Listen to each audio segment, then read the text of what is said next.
right now the start recording button. So we will make this webinar available for others. If you do have questions, you should have a dashboard along, at least it's on the right side of my screen. It could be on other places in your screen, but please use that to raise your hand. If you have a question, there's a question box. Or anything else that you may need in order to be able to participate in this webinar. We really want to be responsive to your questions today. So moving forward.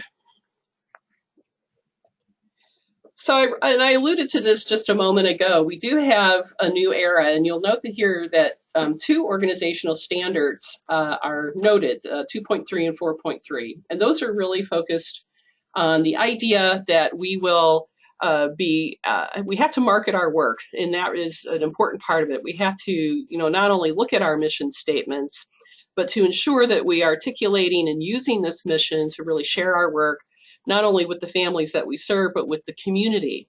And our community actually is probably that broader community if we were to think about who our communities are. Certainly it's our service areas, but also it's stakeholders and those who have an interest in the work of community action. I know that I'm sounding suspiciously like a Roma trainer right now, but it really is that is how we have to kind of begin not only framing our work, but use that as a point of articulation for our work.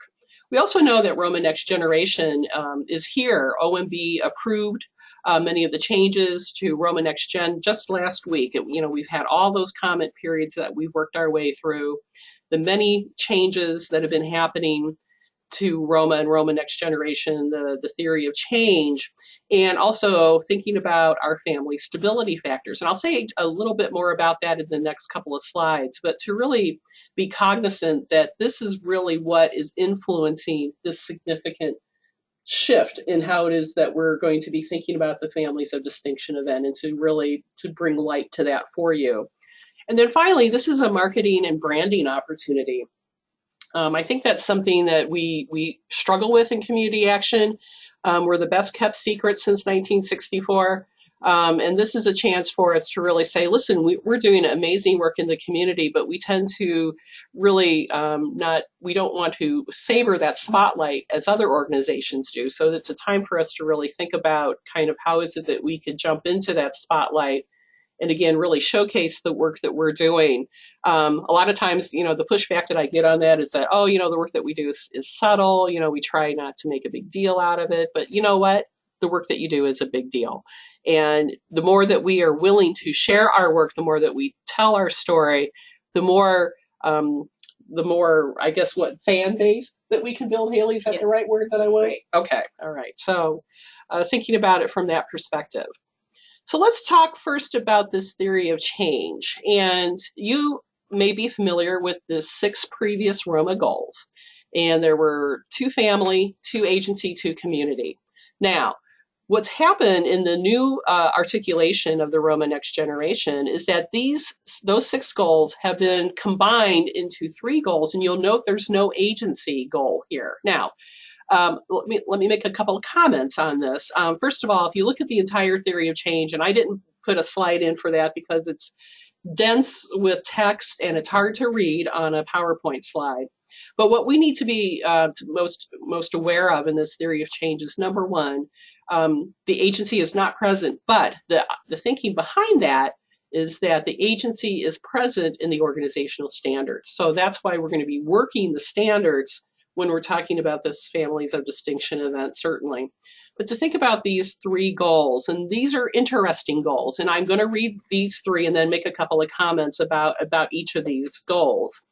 So the first one is individuals and families with low incomes are stable and achieve economic security. Okay, so there's that word stable.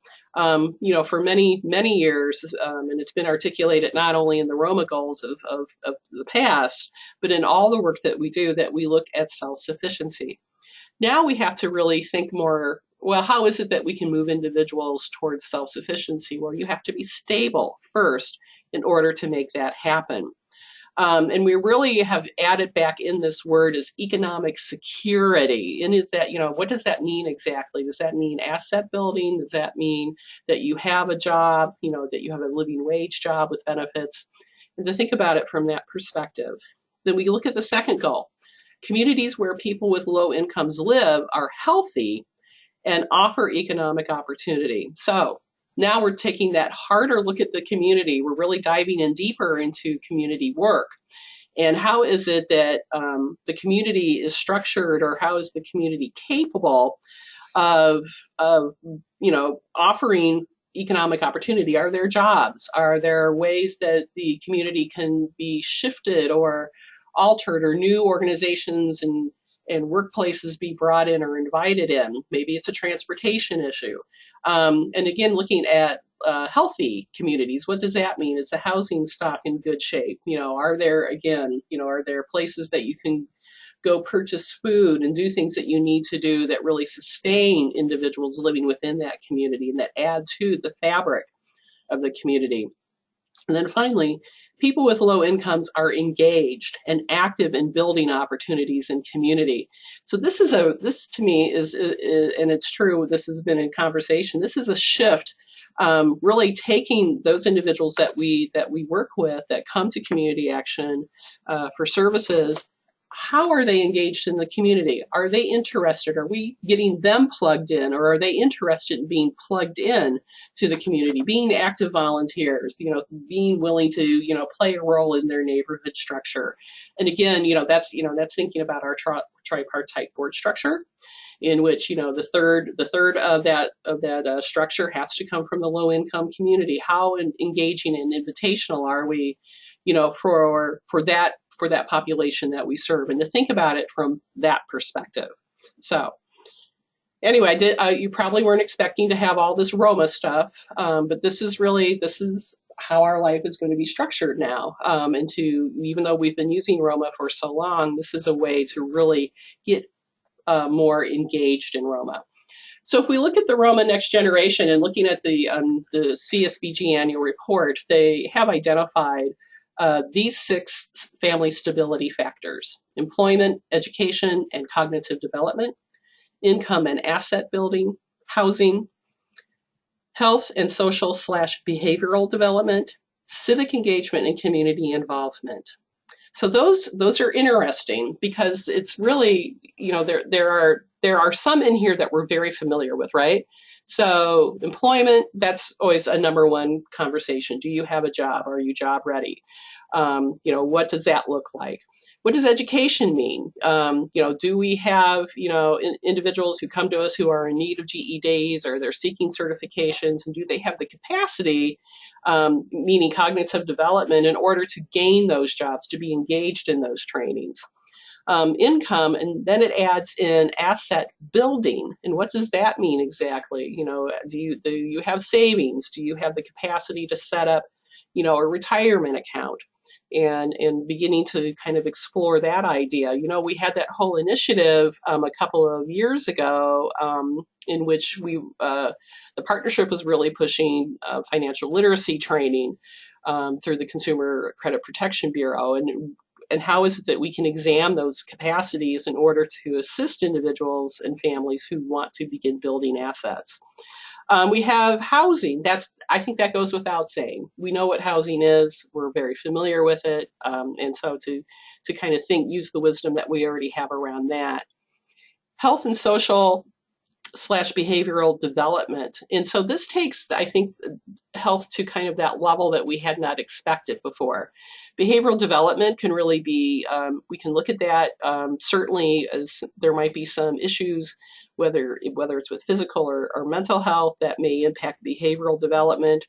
We've heard a lot of talk about the impact of toxic stress on family functioning and executive skills, particularly the impact of that toxic stress on the developing brain. So I think there's going to be a lot more information emerging about this. And then finally, civic engagement and community involvement. And what does that mean? Again, I mentioned it a little bit ago with thinking about that third national goal.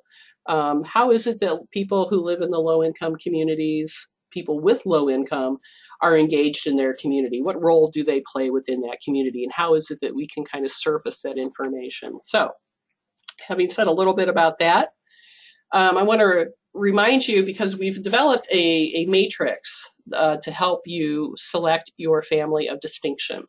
And we've modeled this matrix on the Roma outcome scale.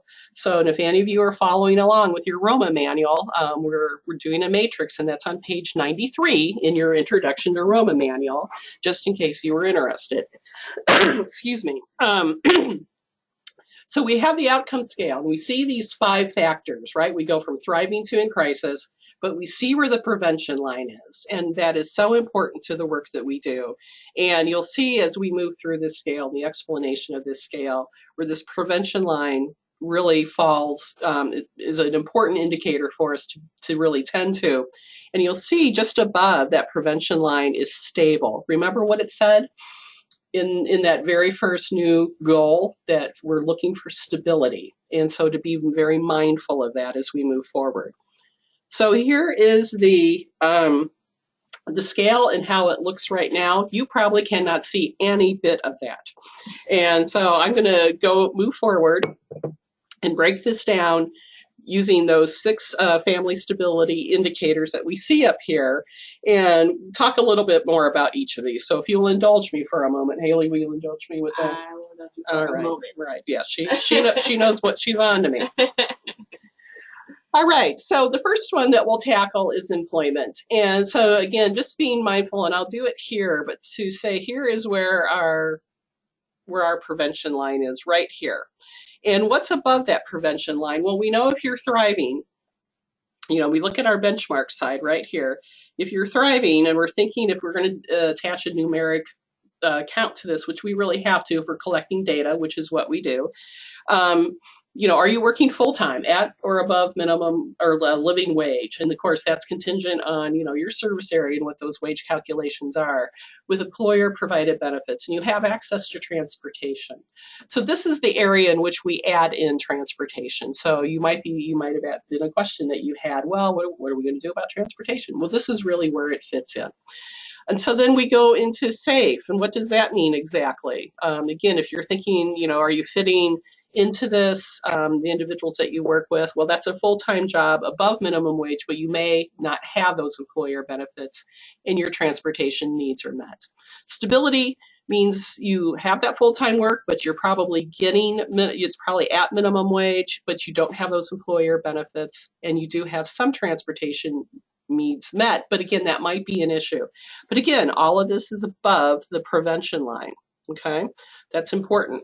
When we go into below the prevention line, you know, that's when you become vulnerable. You may have part-time employment with or without benefits. You may have limited access to transportation, and you're in crisis if you're unemployed with little or no work history and skills and no access to transportation. So that's important for us to think about from in crisis, and seeing the difference between what in crisis is versus thriving, but we're really looking at where is it that we fit up above this prevention line. So let me clear this out and get back to where we need to be and look at our next section, which is education and cognitive development.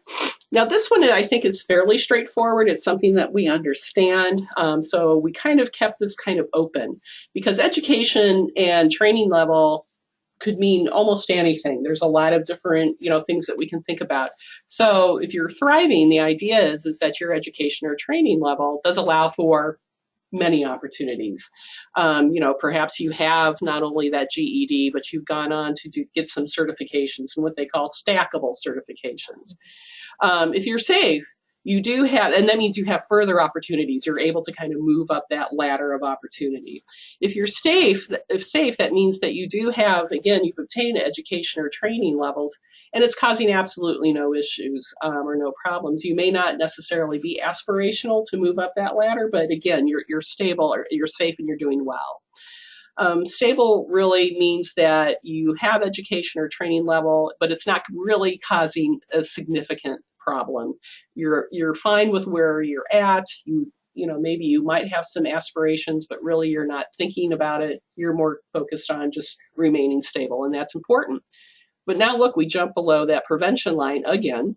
And when we become vulnerable is that perhaps that it's causing some moderate problems. Perhaps you're unable to stay employed, or you've been told that you need to gain another certification or another level within this work that you're doing, and that may cause some obstacles.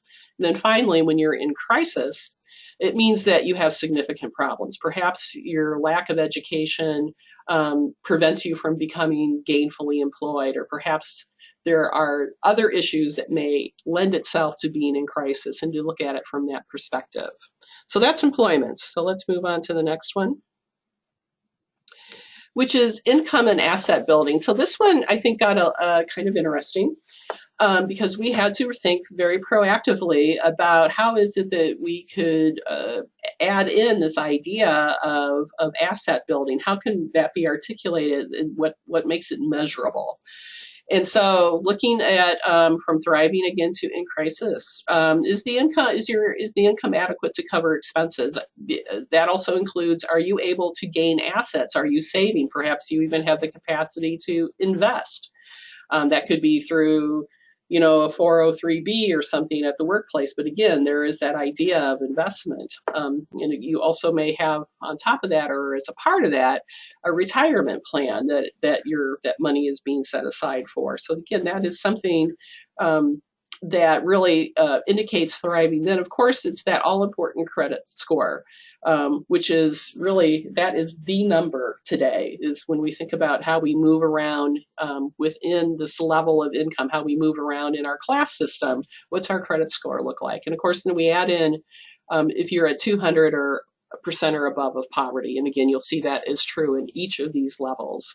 Safe, again, we're kind of thinking about how the other two are kind of structured. Your income is adequate. You may have access to a savings account, an IRA. You have a good credit score, and you're at 176 to 200 of poverty.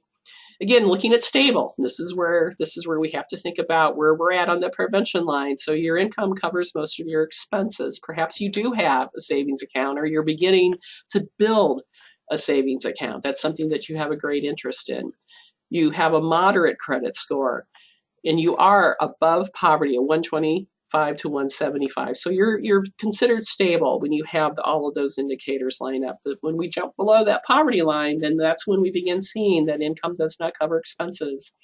That's where there's a dependency on credit cards for everyday purchases, that there may be payday loans used, little or no savings, and the credit score will reflect that.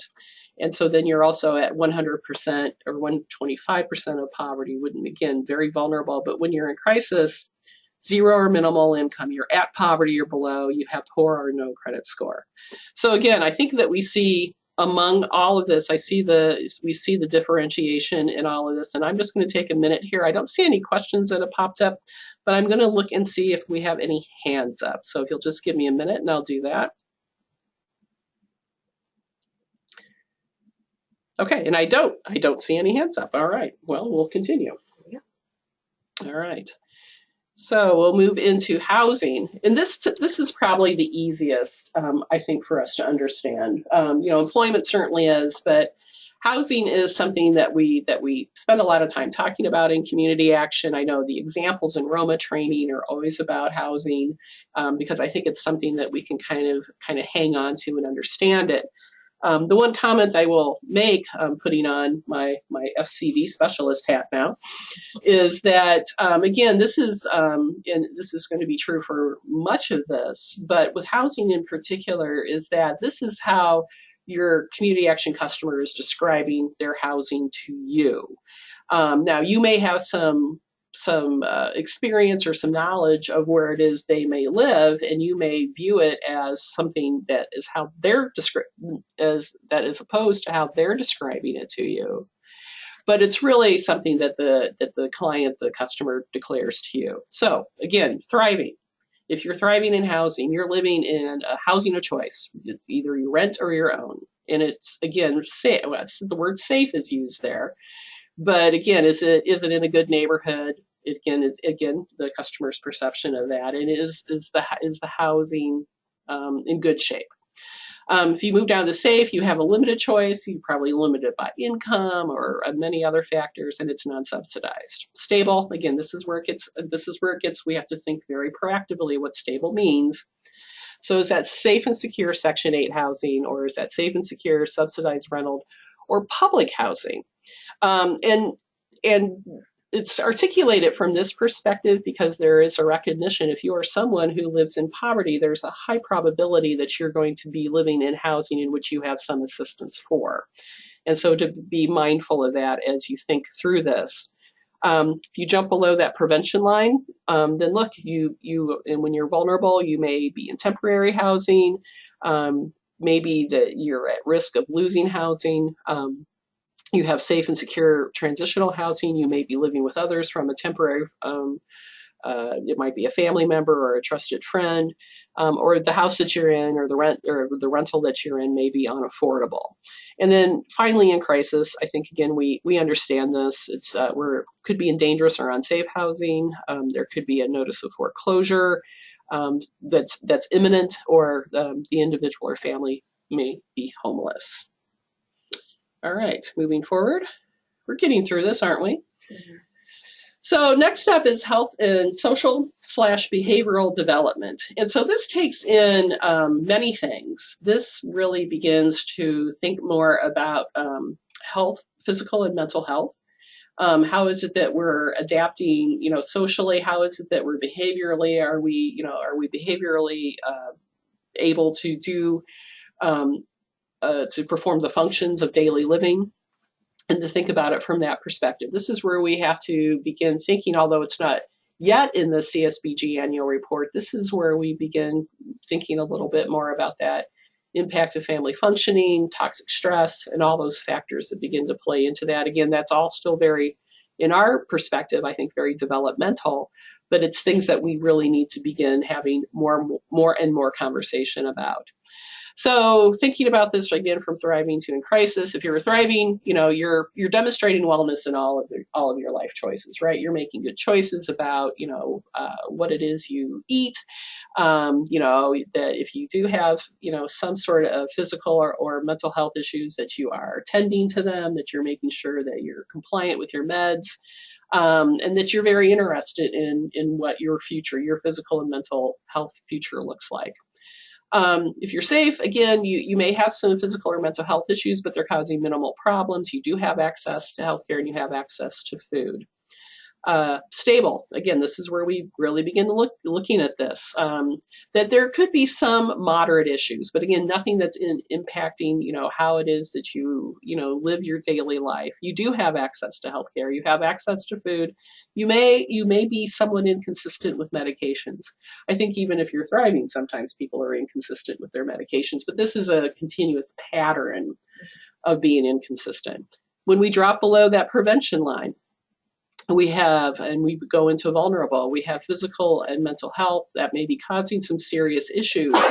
There may be minimal access to healthcare, minimal access to food, and routine use of food pantries. And then finally, if you're in crisis, you have some physical and mental health issues that are causing debilitating problems, no access to healthcare, and you have inadequate access to food. And I see a question is up. Let me click on that and see what the question is. Let's see, it's from Joan Fox and DuPage. Hey, Joan, you're always great at asking questions. I appreciate this. How will you be going over, will you be going over how this will be used? Is this scale a final version, and how will we implement? Joan, I'll get to those questions once we move forward to the end of all of this. So I appreciate those questions. Thank you very much. Let me move those over here so I will remember that question after we finish this next area. And that is civic and engagement and community involvement. And just to put a couple of qualifiers on this, the community is really, and it's at the bottom of the page there, it's really defined as the city, the neighborhood, the group with common interests. So again, we're not saying, that everybody in Springfield, that's our whole entire community. And we all know that cities are divided, or even smaller communities are divided into neighborhoods, into areas. and they're labeled as such or they're identified as such, and to be thinking about it from that perspective. The other thing that just as a qualifier in this, to understand, certainly when we look at thriving to in crisis, this is where we had to kind of be somewhat creative with this work, because there weren't a lot of definitions. Oh, hang on, I've got another question here. Let me stop here. Lisa from DeKalb. Hey, Lisa.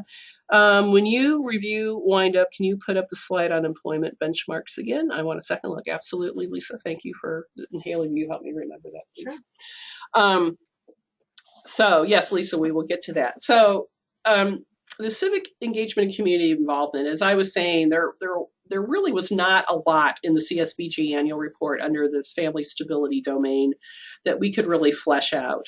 But so thinking about it, this certainly was reviewed by our program development committee, and this is what we kind of thought that this might articulate what it is you could be looking for when you're thinking about a potential family of distinction.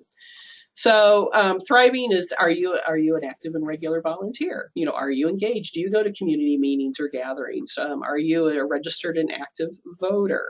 Or the other issue to that is if you may be pursuing citizenship and you're active in that pursuit. Stable means that, every once in a while you volunteer, you are interested in community events, and you are a registered voter. You may have another indicator that may prove that you're involved in your community. That could be something like a library card. There could be like a state ID. Again, we were trying to really kind of articulate, because this to me is an area in which, again, we had to think through what this could mean in terms of engagement. If you're stable, that means you have an interest in community events, but you may not necessarily be involved, but you are active in your neighborhood and you're a registered voter. Again, those other indicators. Again, now we jump below the vulnerable or the prevention line into vulnerability. What does that mean? Well, perhaps hopefully you're a registered voter, or you may have another indicator, and that is your level of involvement. And then when you're in crisis, you're disengaged from the community, or perhaps you don't view yourself as being part of the community and you don't have a voter registration. You probably have a state ID card, or I would hope so. Certainly you need to be eligible for services. But again, just thinking about it from that perspective. So we come to that end of these six. At least I'm going to go ahead and pop up the employment, if it will let me.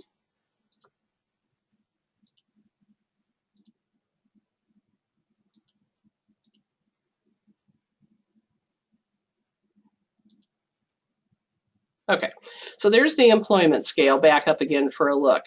Now, Joan, to your question, the questions really are, will we be going over how this will be used? Is this a scale, a final version? How will we implement? Well, number one, remember, this is a scale for the family of the family of distinction only at this point. Right. And so what we're asking you to do is that when you are vetting a family to be a family of distinction, that you use this scale, looking at these levels from thriving to in crisis, using the scoring that's on the side of it from, as you'll see, thriving is 9 to 10, that safe is 8 to 7, stable is 5 to 6, vulnerable is 3 to 4, and crisis is 0 to 2, and using this as a scale. So for example, if you're thinking about employment, right? So if your individual that your family that you're working with come in and they have a full-time job at or above living wage, with employer provided benefits and on unlimited access to transportation, well, that's a 10. Right, but again, if we're seeing perhaps within there that they may have issues with transportation, they may have issues with that full-time job, perhaps at or below minimum wage. That's when you use that numeric designation. So this is what you use as a vetting tool for your family of distinction. Now, let me get to, hopefully, Lisa, you have had a chance to look at that long enough. If not, I will send this to everybody, by the way, along with this recording at the end of this. But how to use this, and we'll get to that here. And why these slides take so long to fall down, that's probably my fault. I like to be fancy like that. Okay, so Hopefully this will answer another piece of your question, Joan. So the idea is if you are vetting a family or individual as a family of distinction candidate, that we are asking that when using this scale, this outcome matrix scale, that they meet 3 of the 6 areas of stability, meaning they're above the prevention line, so they're either stable, safe, or thriving, to be considered as a family of distinction. Right? Right. So I hope that answers your question. Again, this is the final version of the matrix as it stands for the family of distinction. And we are, to answer your question though, Joan, maybe from a broader perspective, that we are working on a family stability scale. We have a project underway. It was developed last year in which we had identified 14 domains across family functioning. And then we're looking now at taking those 14 domains and collapsing them into these 6 family stability domains that we see in the CSBG annual report. So hopefully that gets closer to an answer for you. So thank you for those questions. So I'll turn this over to Hayley for her comments and her wisdom. So take it away, Hayley. All right, hopefully everybody can hear me okay. So our Families of Distinction Banquet is going to be on May 7th this year. And while every family is going to be recognized, or family and individual is going to be recognized at the event like we do every year, we have come up with 6 awards that fall under all of the domains that Christine just discussed. These awards will be decided by the program planning committee. But these are the 6 awards that we have come up with. So we have the Workforce Award, the Achievement in Education Award, which I would like to emphasize on this one too, that doesn't mean that they've graduated with a bachelor's degree or anything like that. It could be that they got their truck driver's license, they got their culinary degree, just showing that there is some achievement in education. And then also financial success. So did they open a savings account? Have they been able to save? Housing stability, the Wellness Award, and community engagement.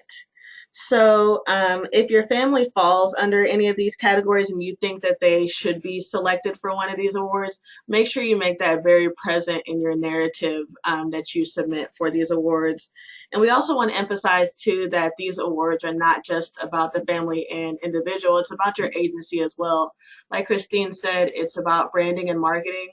Your agency helped them gain achievement, education, financial success because of the services that you provided for them.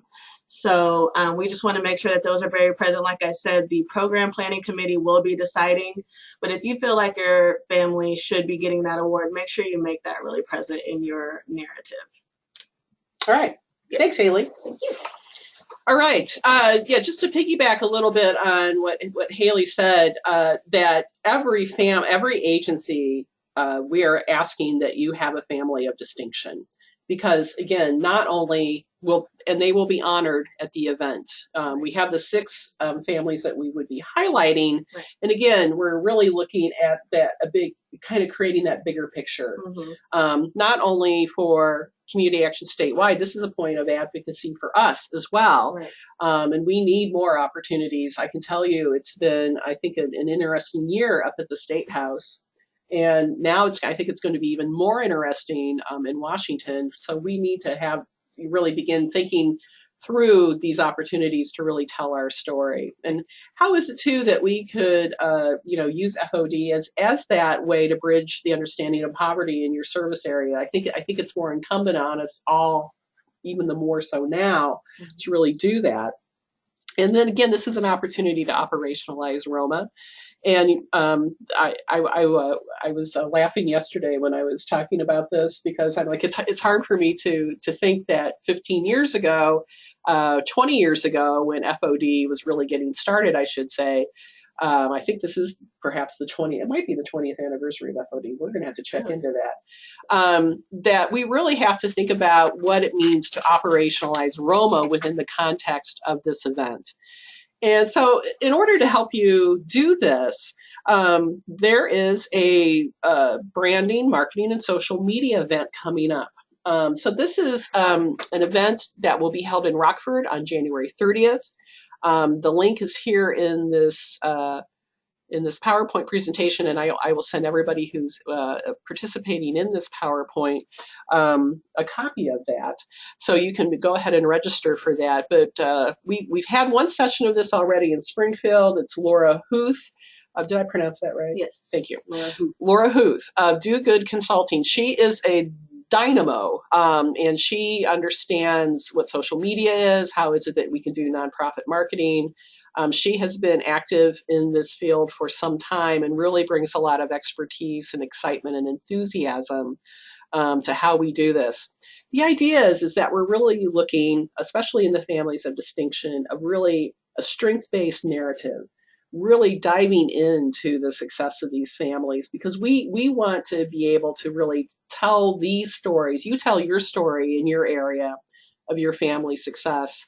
But here's an opportunity for us statewide to not only think about these 6 families, but all the families of distinction that the community action agencies hold, and how important that is to our collective work, and how important that is to really lift up and really bring the attention that is very much deserved and warranted to the community action agency as well as the family. And to be able to do that in a very proactive way, a very sensitive way, certainly, but very strength-based way as well. So I see a question has popped up here. Let me go ahead and click on that. Okay, is there going to be another session? Thank you, Chantel. So we had the Springfield event, and I know that, yeah, that was a very kind of weather weird day, but this is Illinois. So Chantel, what we're going to do is offer this a deeper dive into this later in the spring. I think we're looking at March, April. Mm-hmm. And also Laura will probably be a speaker at our annual conference in May.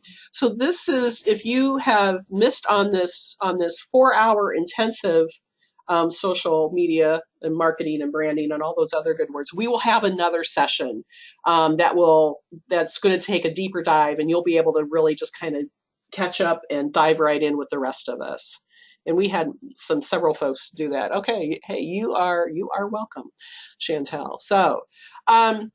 So we'll get more information out about those March and April, but there are still space in the Rockford training. Am I correct, Hayley? Yes, there is. And that is free of charge. It's 10 to 2. It's in a beautiful location up in Rockford. Mm-hmm. Lunch is provided. So I think that it will be a good day. I know that we had some great evaluations from the last training. So we are excited to offer this to all of you. So I'm just going to click to our final slide, which is basically saying, if you have any more questions. I have a hand up. Let me go find you here, just so I can unmute you. Let's see, Barbara Waymeyer. Barbara Waymeyer, you are unmuted. Ask your question, please. Hey, this is Kevin Busher. Oh, hey, Kevin. And Barb. Hi, and Paul. We were just wondering when are these going to be due? Oh, when does the Family of Distinction due? I believe that we put on the bottom of the form, I want to say March 1st is what we put on the bottom of the form. I'll have to check and make sure, and I can shoot you an email. But in the Families of Distinction forms that we send out, there's a date at the bottom of the criteria form, and I'm pretty sure it's March 1st. Okay. Thank you. Uh-huh. All right. All right, Kevin, you are muted again. Okay, any other questions for Hayley or myself? All right, well, I don't see any more coming in. Of course, you know how to get a hold of both Hayley and myself should you have a question that pops up after this webinar. Again, this webinar has been recorded. I will send everybody, all the participants, a link to a Dropbox of recording of that, and also I will send along the slideshow. So, seeing no further, oh, wait, we have one more question. Hang on, we don't want to sign off. Oh, thank you, Chantel. Appreciate that. So, seeing no more questions, your feedback is always appreciated. So, thank you so much for participating today. And again, we'll talk to you all very soon. Take care. Bye bye.